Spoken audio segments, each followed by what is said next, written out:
आसंता 5 तारिख में बाहुड़ा यात्रा 9 दिन यात्रा शेष कर श्रीमंदिर रत्नवेदी को फेरबे दारू विग्रह ये आरंभ हो बाहुड़ा यात्रा प्रस्तुति।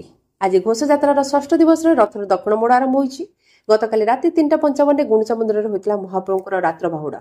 भोर 7:05 गुंडीचा मंदिर द्वार फिटिला। भीतर शोध पर सका 7:55 होता संध्या आलती। महाप्रभुंर अन्य पारंपरिक नीति पर दिन 11:55 सुधा गोपाल बल्लभ शेष होगा।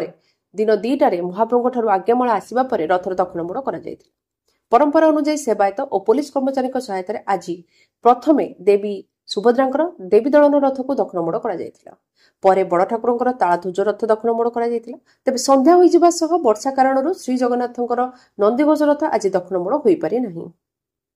आसंता काली सका 9टार यह नंदीघोष दक्षिण मोड़ पर रथ टणा आरंभ हो प्रशासन पक्षर सूचना दि जाउछि।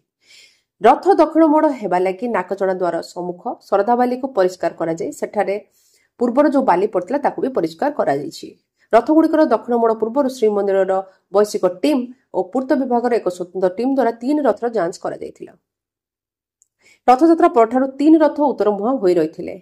बाहुड़ा यात्रा पूर्ववस्थित स्वरूप 3 रथ को दक्षिण मोड़ कर सुसज्जित रखा एथिलागि श्रीमंदिर प्रशासन पक्षर एक स्वतंत्र प्रस्तुति कर। नृसिंह महाती, पुरी रिपोर्ट।